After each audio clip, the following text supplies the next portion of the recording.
Hello, I'm Tirrell from Corticometrics, and today I'm going to be talking about some of our work in developing reproducible methods for processing and exploring neuroimaging data directly from Jupyter notebooks. I'll give a description of our setup and end with a demo showing how it can be used in practice. AI in medicine is broadly used to refer to any computationally derived actionable results. The end goal is to improve patient care while allowing doctors to concentrate on more human-intensive tasks. AI can be applied to many areas of medicine, from language processing of doctors' notes to imaging analysis. For medical imaging, it's used for detecting diseases and monitoring their progression. At Corticometrics, our expertise is in neuroimaging, specifically of brain MRIs, where our software takes a brain image and creates a segmentation, an image where all anatomical structures of the brain are labeled. Our work is based off the widely used open source software package called FreeSurfer, which is not yet available for clinical use.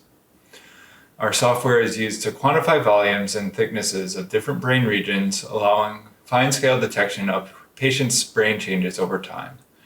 This is useful in tracking many neurodegenerative diseases such as Alzheimer's disease and dementia. Quantitative imaging is a more objective alternative to traditional, more manual practices for comparison of images. This allows for quantifiable assessment of patients. AI, like many fields in science, is facing a reproducibility crisis. For cutting-edge software to move from lab to clinic, we need trustworthy and reliable results while establishing data provenance. Reproducibility is particularly crucial in medical settings for regulatory reasons. However, the same approach is highly valuable to any data-intensive or scientific software systems. Additionally, user-friendly interaction with data leads to quicker iteration and better ability to share with collaborators or users to get feedback and improve your software. There are three components to completely reproducible results: code, computational environment, and data. First, we use Git to version control and keep track of changes in code. Second, we use Docker to encapsulate the computational environment to run this code within a software container. Lastly, we track versions of data using Quilt to ensure changes to input data are monitored and can be matched with output data. This last component is not as widely adapted as the other two, but is crucial in reproducibility. With data versioning, you can access every version of data as it changes over time. Each of these three components provide a hash, which can be treated as a version of code, data, and environment, and be used to triangulate how results were derived. With this reproducible system in place, we can point to exact versions and create a pipeline that is insulated against fast-moving code and data repositories. For a quick overview of our infrastructure, we use AWS, with Quilt used for versioning of data that we store in S3 buckets. Quilt is software that runs on top of AWS S3 to track any changes in data. Quilt also provides a clean user interface for interacting with this data and results that are stored in an S3 bucket, which is called a catalog.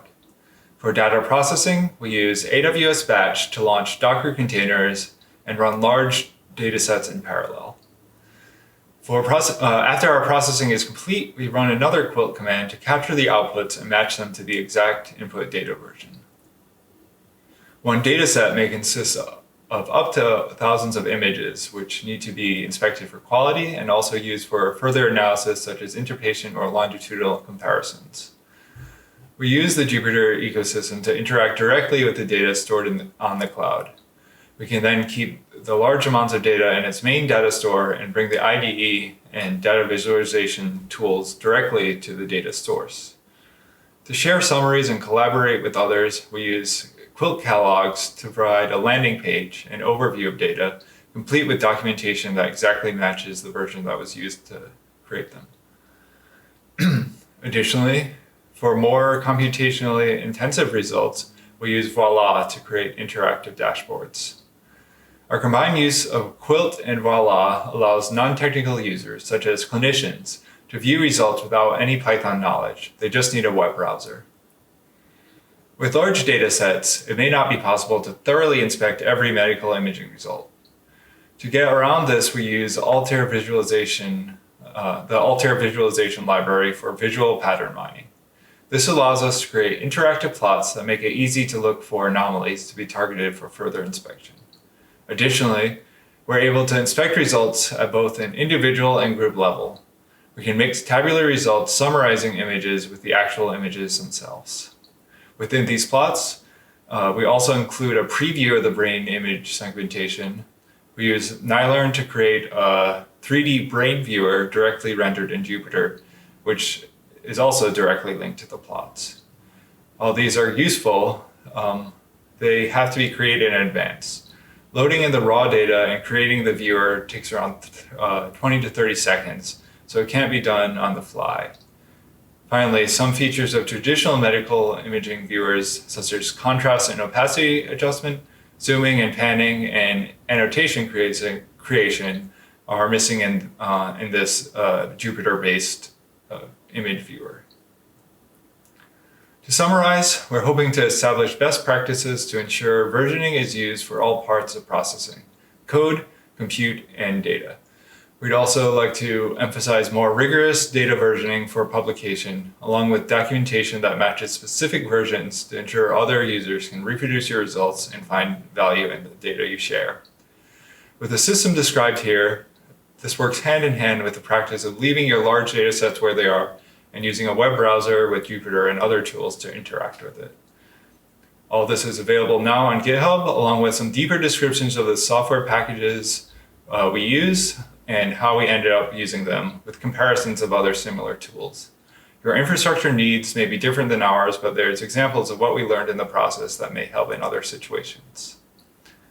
With that, I'd like to thank the people and funding agencies listed here and move on to a demo of our Quilt catalog and Voila dashboard for brain image inspection.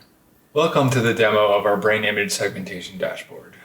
We created a Quilt catalog that can be used as a landing page for the dataset containing the data itself, as well as any documentation that goes along with it.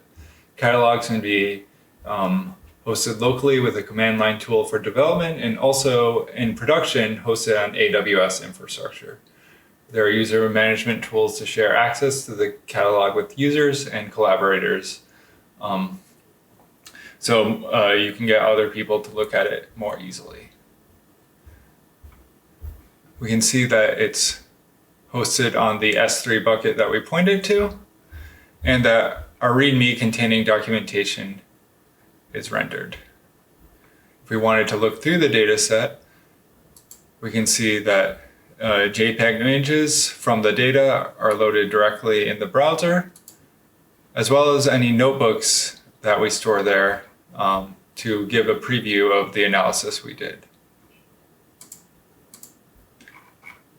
We can see, if we scroll to the top and click on this latest drop-down menu, that all the different revisions to this package are stored, and we can point to different hashes if we wanted to look at what the data was like in the past. The main thing we're interested in here is the interactive demo, which is of the brain segmentation itself, which is a Voila dashboard. This is a Jupyter notebook rendered as a standalone web app where we hosted an interactive Altair plot to view the segmentations. And I'll load it here and zoom out a bit for you to see. The data that we used has patients in different diagnosis groups, so we created a different scatter and box plot for each group. There's a drop-down menu at the bottom where we can choose which structure we want to view, and if we change it, it switches to a different structure. We can click and drag to identify points we might be more interested in. So here we see these are quite high, so it renders a list of those subjects. If we click on one of those subject names, we get a snapshot from their brain. If we control-click on the data point itself, we load a 3D viewer in a different window where we can look at the different anatomical planes. Here we can scroll through and see what it looks like.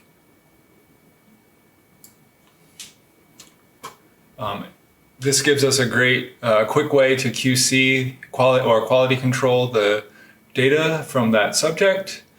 And we can see that maybe that subject has big ventricles, which are these purple structures in the middle. But overall, the segmentation looks good, and we can probably say that the data quality is good.